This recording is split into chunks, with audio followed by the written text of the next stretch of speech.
What's up everybody, hope you're doing well. Today we're here at the parts pantry and we're going to be adding a lot of elements to this collection. We're going to be taking a look at my most recent online pick-a-brick haul. Some of the elements from there are already visible here. We'll figure out which ones they are.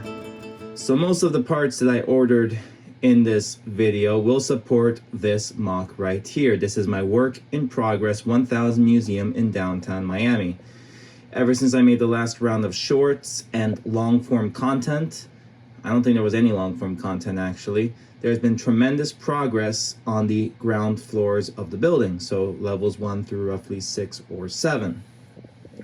There's some very intricate techniques here, some of which are probably unorthodox, maybe some illegal building techniques going on, but who's keeping score, right?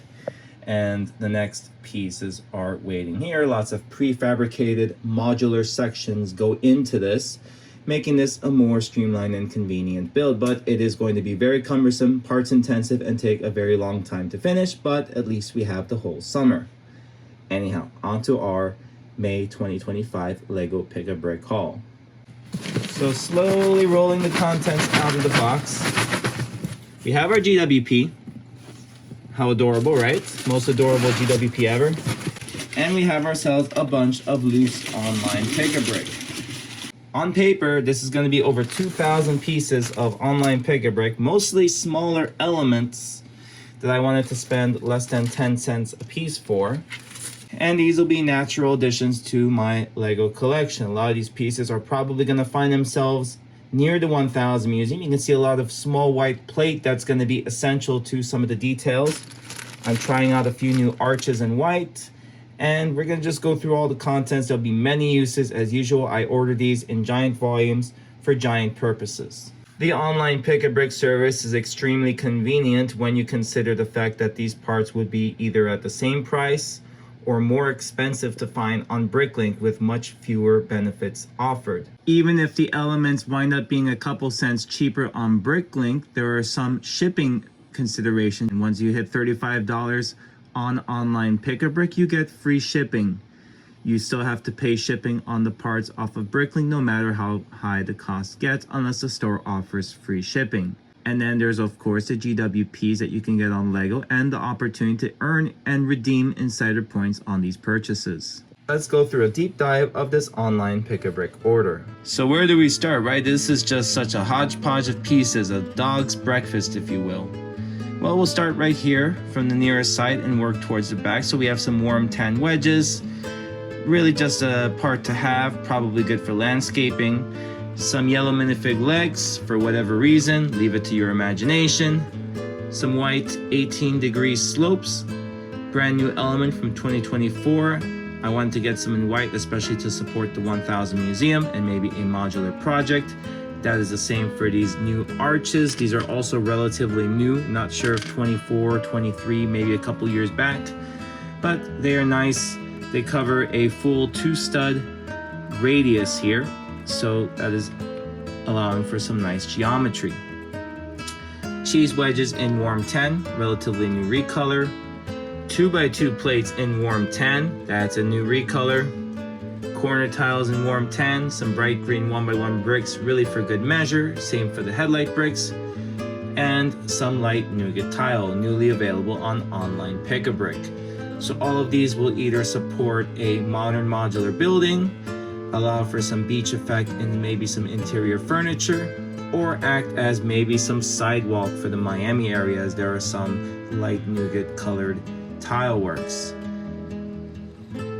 The same can be said about this set of tiles here, some in regular nougat, which is fairly new offering, and warm tan, which is really the highlight of this haul. Some additional wedges for the garage section of the 1000 museum. I ran completely out of them when building out, and apparently it seems like I might have to add a few more panels, so it was good to stock up on these as well. As for these 1x3 slopes, there's a similar purpose. I noticed that I ran pretty low on them, used most of them on some train cars. Probably might build some more of those, so good to have some of these handy, and these have been needed at times for projects like the 1000 museum.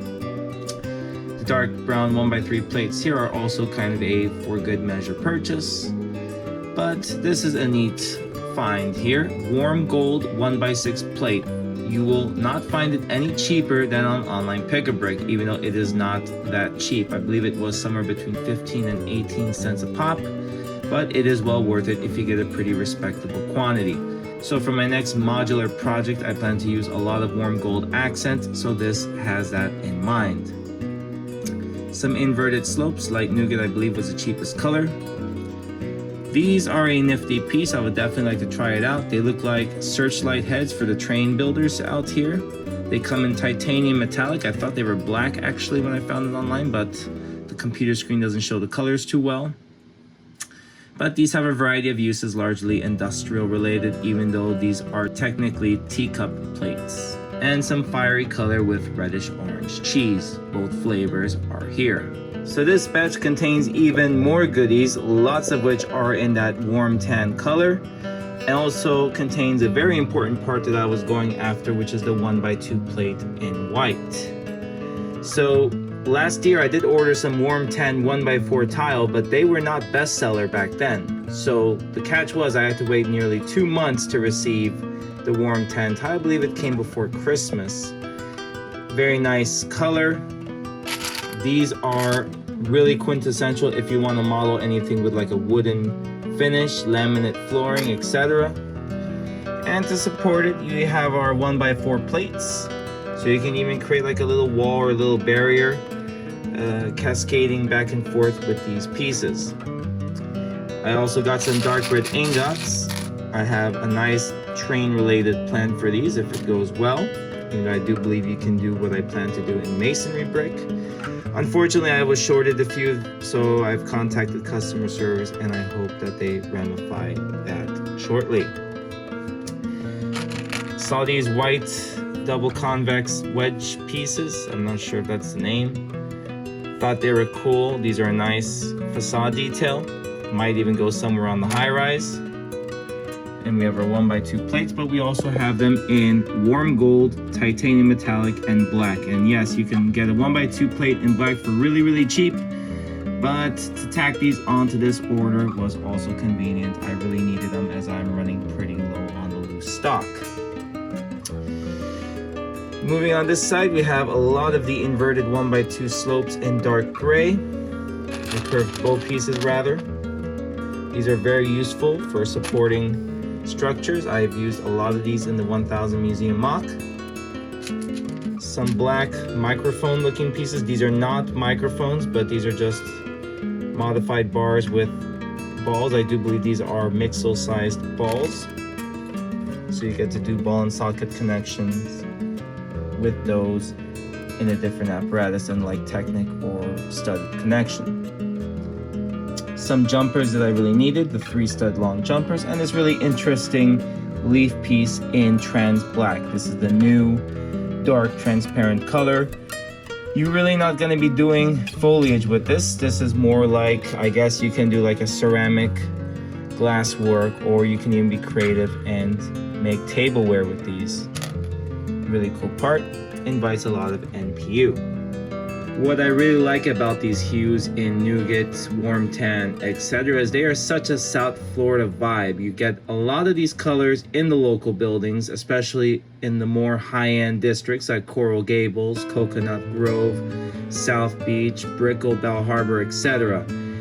And for those that drive on the roadways, you might recognize this color palette because these are the exact colors that you will find on the Dolphin Expressway, Don Shula.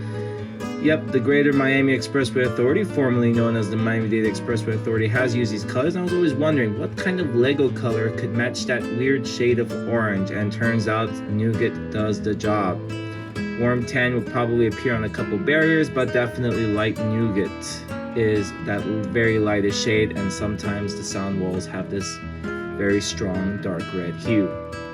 And this is a texture pattern that you just cannot go wrong with. I have a couple ideas that will go on rail cars for this, but also this looks like a lot of leather seating can be done. These parts will be excellent for accents and details, particularly on fencing. And we'll be doing various wood textures, maybe even wood chip piles if circumstances allow for them. But I'll leave it all up to you. Feel free to suggest any great use. Tell me how you would use these pieces in your mocks if you were to be given them in a silver platter, just like here. And I'll be more than happy to share the mocks that these parts are used for, but make sure that you are subscribed so you're the first to know when those mocks are finished. Thanks for watching. Please leave a like, share your thoughts, and I look forward to sharing more with you. From HQ, where we are swimming in new Lego, this is Dr. Tolga, out.